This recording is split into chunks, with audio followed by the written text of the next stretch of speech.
วางเส้นทางตัวที่ว่าขี่มาเมื่อกี้เนาะแล้วก็มันจะสอดออกมาเส้นทางแคมงึมเนาะตัวนี้เดือดแคมงึมเด้อแคมงึมเนาะจะมีทางขึ้นไปทางนี้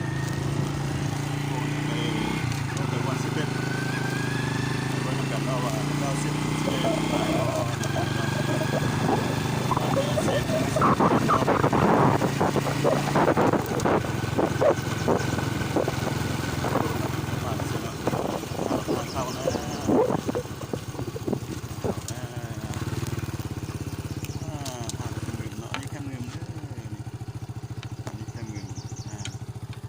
รอมุนก็จะอยู่พูนอยู่คนละภาคทุ่งหน้าเลยเนาะเดี๋ยวเห็นหลังคาอยู่แต่ว่ากระดับตอนในโค้งมาหนึ่งโอ้มีรถเจ้ามาอยู่เลยใหญ่เจ้ามาสิมาลงไปลุ่มลองเมืองลงไปเข้มเงิมเลยเนาะเราลงไปใกล้ๆเขาสวอมา11เขาบริเวณมาลินเนาะ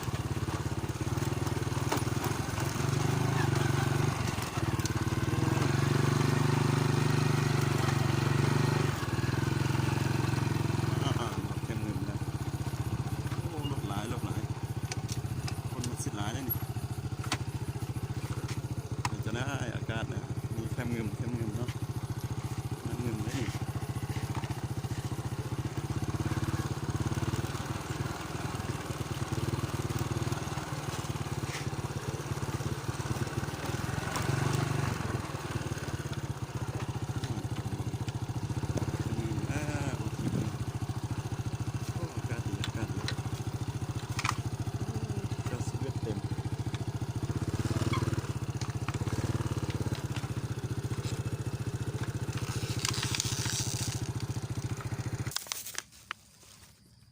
ลงต่อเนาะ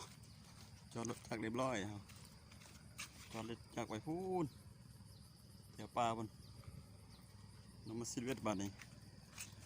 เป็นยังไงเฮามีบอลลงมาเนาะเคยว่าคันเวทเต็มสับลาบเรียนสับลาบ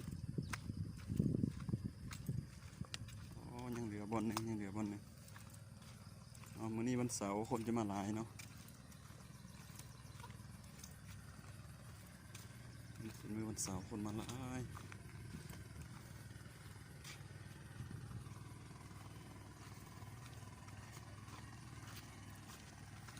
ลงเมื่อเฮา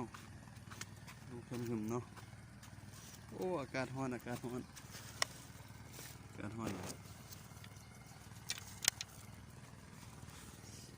ไปถามมึงไอ้เราบุเนาะเราสิได้บ่นี่มาก่อนมาแต่เช้าสิได้บ่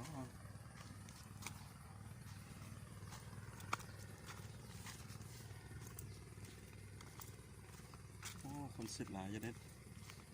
นี่เป็นมื้อวันเสาร์อยู่จะได้อยู่วะบ่ได้วะ